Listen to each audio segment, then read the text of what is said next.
There's another solid no recognizers. All right, it looks like we're up on it, man. Looking at Gleamatic and Cannon versus Mander and SushiLlama.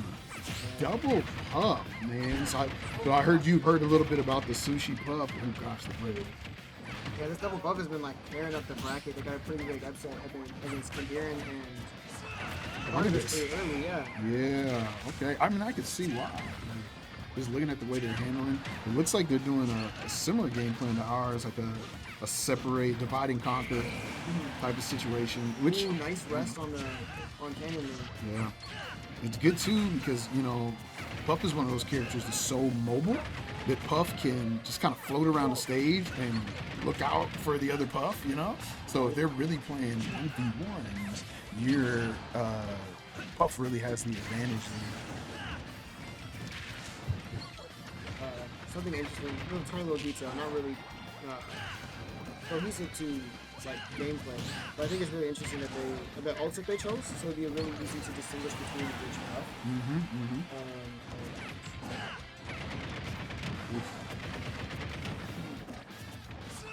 They're really using that move well.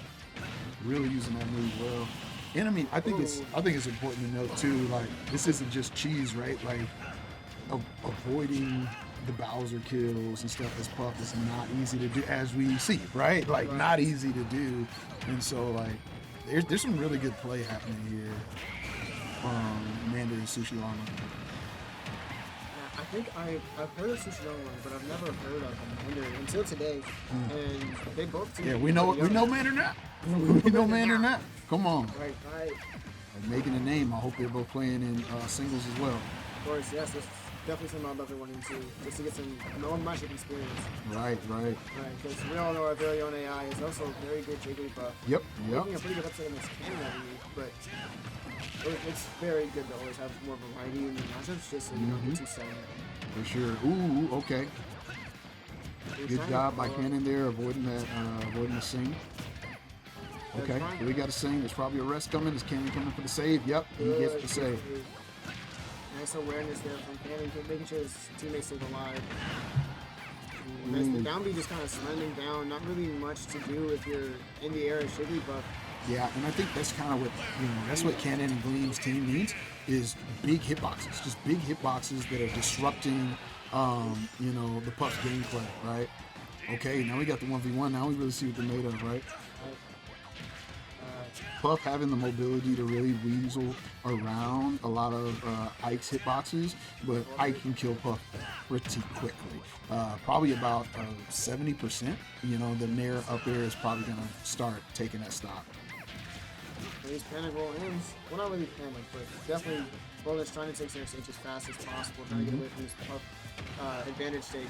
Definitely. So Gleam is throwing out these dash attacks and not super safe. He's probably rested off of those, but it's probably unlikely we're going to see a rest in this situation, right? The sing!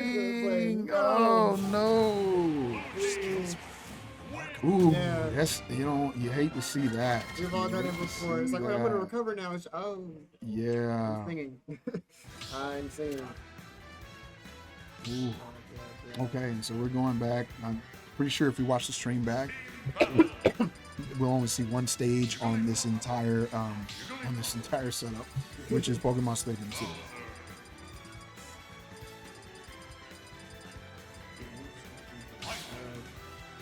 Get this. Oh, there we go. It definitely wasn't loading earlier, and I was like, why is it not loading? But I got it figured out. Oh, good stuff. Okay, so we're back for game 2 on Pokemon Stadium 2 here at Shield Breaker 25. Cannon and Gleamatic getting us in with a good first win. We're going to last stock, so we'll see. They made some great adjustments. I felt like near the end of the game.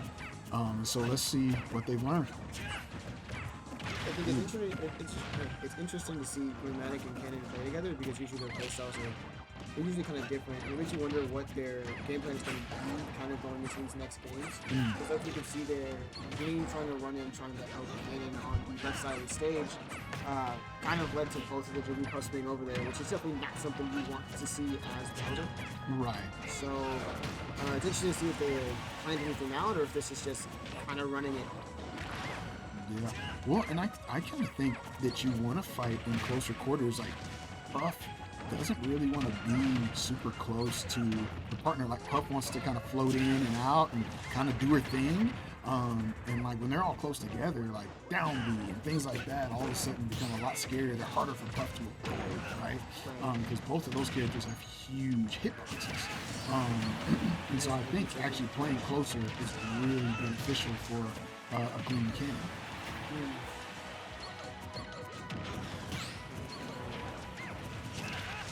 We're trying to make sure that Cannon can come back to stage and keeping those two preoccupied on center stage and recovers.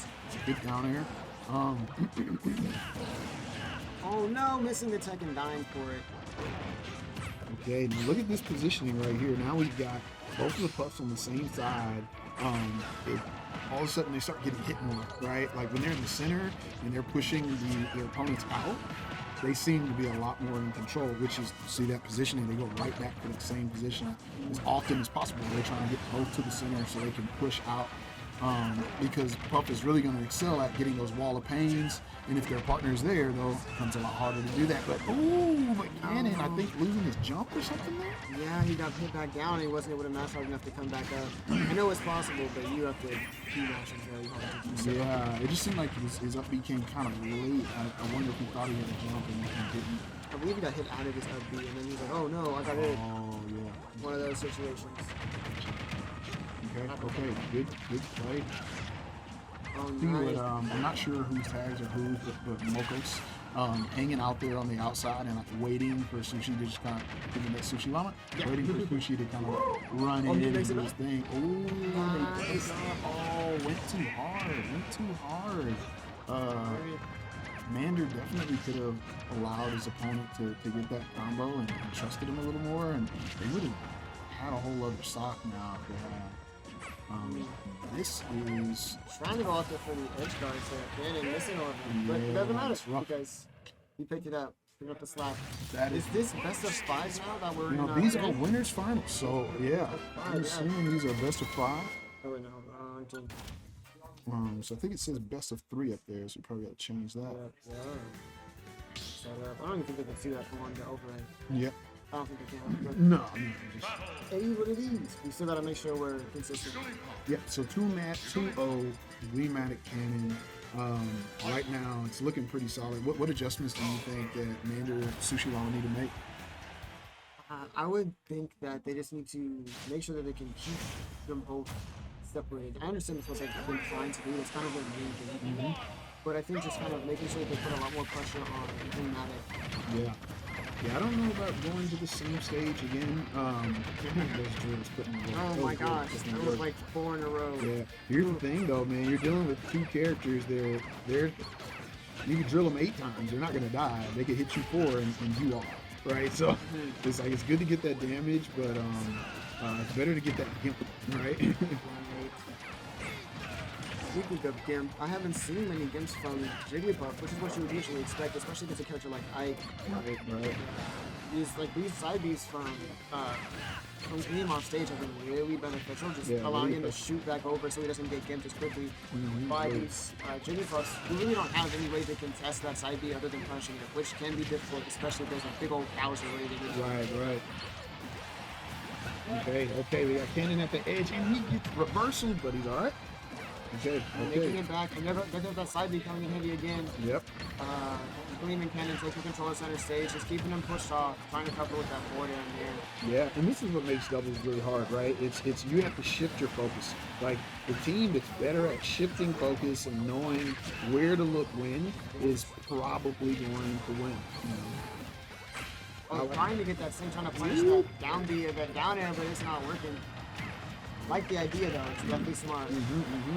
Ooh, good forward tilt there, good forward tilt there. I think the thing about Puff and having a double Puff team is Puff does die pretty early. Nice. Hitting him out of the rest there, that was pretty good from Sushi. Okay, Sushi trying to get out of there.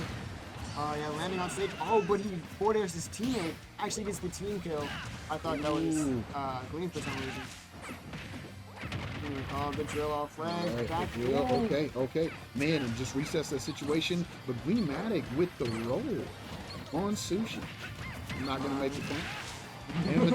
I am with that, but I'm not making the dad punch. Speaking of dad, we saw a dad punch with that up air, sealing the stock there from Cannon. We got dads and All right. jokes and dads. Jokes and dads. Dads and jokes.